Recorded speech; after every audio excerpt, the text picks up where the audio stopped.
This is literally crazy. President Donald Trump, after recalling 30 ambassadors around the world just a couple of days ago, we have been sitting on this information. But now that we have done a deep dive on why he banned and has travel restrictions on 5 pretty high caliber EU politicians. Listen, in this video, we're going to get into the why, who, what, when, where. Like, we need to know who these people are. Why are they banned? What does this mean? Like, what is the end game when Trump bans people who are supposed to be his cousins, his people in his camaraderie, his friends, his allies? But there's something deeper brewing here, and we just found it out, and we want to show it to you. Hey guys, look, if it ain't one thing, it's another. Make sure you like the video, leave your comments below, subscribe to the channel if you haven't. And yeah, this is stick around, because this is some information that is going to be happening in the future where it's going to bring America to a point. So stay tuned, and it's probably going to shock you, because at the end of our research, what we found was just insane. But before I interpret this future for you, we have to get clear on 2 things. Who are the 5 people the U.S. targeted specifically? Well, here's who they are and why they would matter to Trump. Number 1 is Tahiri Breton. This is all coming from apnews.com. You can find this information in the public. It's quite simple. Tahiri Breton is a former EU commissioner. Imran Ahmed is the Center for Countering Digital Hate. Annalena Hodenberg is part of Hate Aid Germany. Josephine Ballon is part of Hate Aid Germany. And Claire Melford is part of the Global Disinformation Index. And here's the critical nuance I want you to get. While this is often described as them being banned forever, this really looks similar to like a visa restriction on a particular country. So it's like the same type of thing we've been seeing with particular countries not being able to come to the US. These 5 individuals, if they step foot near US soil, it's like, I don't know if they get arrested, deported. I don't know what that looks like. And you may be wondering, why would he be like that with these people who are mostly German descent? Now, here's why they matter to Trump. Number 1, they sit at the top of content moderation. Now, we all know censorship is completely ghetto out here in these internet streets. It's doing the most. And we always blame the White House. We blame America, and we're like, America is so censored overly, like it's too much. But Trump and his actions, he doesn't need to say it out loud, because his actions show us that he believes Germany is the secret center of the censorship. 3 of the named figures are tied to civil society groups that research or pressure platforms around hate speech and disinformation. From the administration's perspective, these groups are not neutral watchdogs. This is all coming from TheVerge.com. They are framed as organized efforts influencing what Americans can see or say online, perpetuating perhaps an Israeli or German agenda. And get this, Breton is not just a personality, okay? He represents the EU's strongest recent move to do what? Regulate big technology. Facebook, Meta, obviously Facebook is Meta, Tesla, TikTok, all of the platforms, Instagram, WhatsApp is also part of the Metasphere, ChatGPT, Claude, all of that censoring that occurs on those platforms. Mr. Tahiri Breton was the one pushing the sovereignty push. But President Donald Trump said, you know what, we don't need no more of that push, no more censorship. We just need you to stay over there on that side of the Atlantic Ocean. And from a Washington perspective, the EU approach can look extraterritorial. Europe sets rules and the US platforms comply globally to avoid penalties from the EU. That feels to US officials like a foreign power shaping speech outcomes in a sovereign, independent American information space. European officials dispute that characterization and describe the US action as intimidation aimed at undermining EU regulatory autonomy.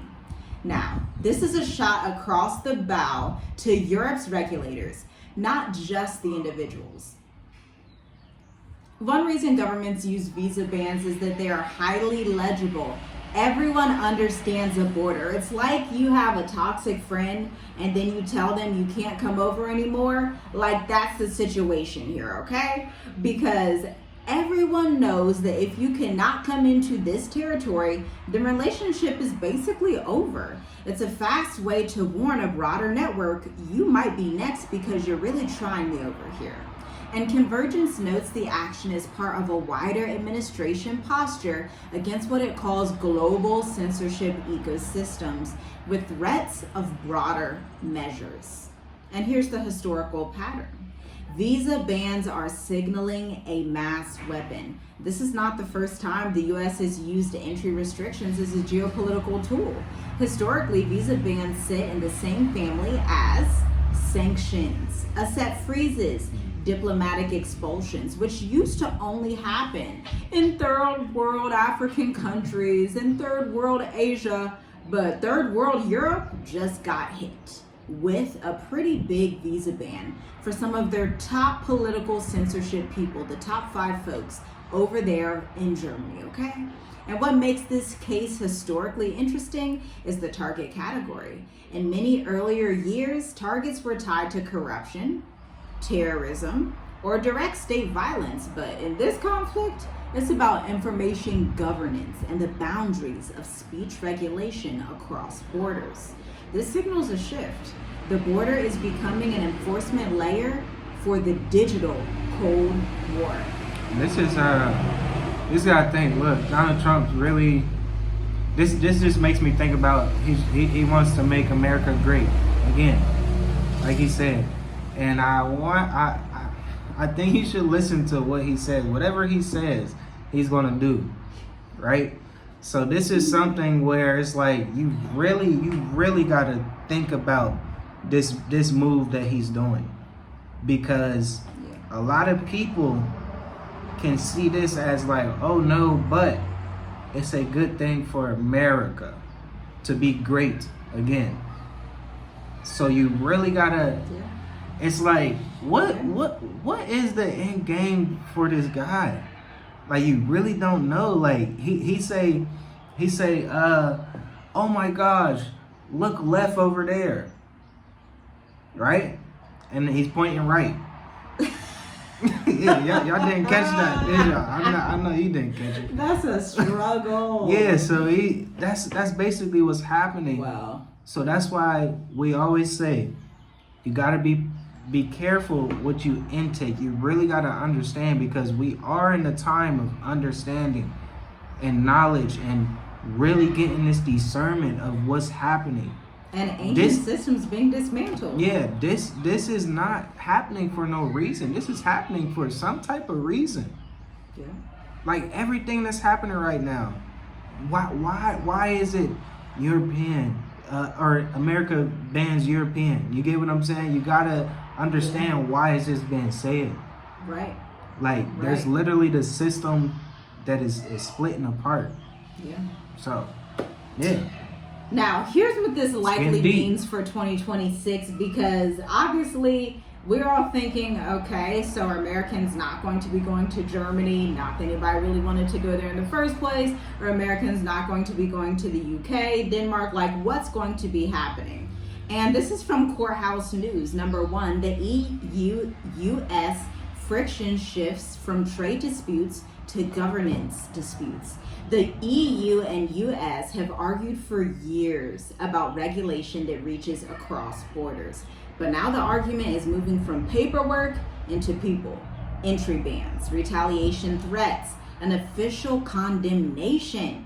European leaders and institutions have publicly criticized the US move and suggested possible response pathways. Gosh, maybe we'll have to cover that in another video. Like, what is their response to that? And travel and mobility, secondarily, are going to become collateral damage here. Even if most travelers never notice this, policy shifts like this eventually widen to other regions and territories of the world. Once a government creates a censorship-related entry restriction tool, it can be applied to anyone, NGO leaders, researchers, regulars, or anyone deemed part of a pressure apparatus. That matters for you because mobility is not just flights. It's conference entry, business travel, cross-border banking systems, digital work that depends on the stable policy assumptions. And number 3, of course, we mentioned big tech. They're gonna get squeezed here because social media, which most of which are American brands, I mean Facebook, Twitter, which is now X, Instagram, TikTok is now even an American brand basically. America owns all of those big tech spheres, and they feel like they should not have to listen to the European Union on what they think should be censored. And so if the US treats this as censorship influence and the EU treats US retaliation as intimidation, platforms in 2026 are going to sit in the middle. So next year you can expect more compliance whiplash, jurisdiction shopping, fragmented moderation tools by region. You know those little cute little clickable things on your phone that say you can't access this in this region? That's why you should get a VPN like Hotspot Shield or Nord.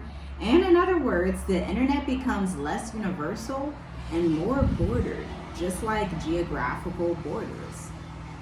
And here's the key takeaway. This is not just about those 5 people. It's about a key principle. Who has authority over what Americans can see and say online when the enforcement pressure originates abroad? In times of war, that's very dangerous. And President Trump is like, you know what? I don't think we need any of you to censor what Americans are doing or thinking or seeing or saying or anything like that, because the world is obviously about to plunge into World War III. And Trump's administration moves tell the US is willing to treat content governance pressure the same way it treats other national security threats and adjacency. So like, hey, this is a terrorist organization, or hey, you're doing something that's not secure. Hey, this is a money laundering issue. The US sees the actual censorship of American news, of free speech, is directly on caliber with those other threats to national security.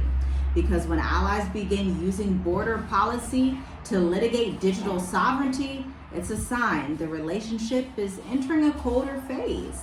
And 2026 will be shaped by who controls the rails: speech, data, money, and movement. Shalom, shalom. We'll see you in the next video. Shalom, family.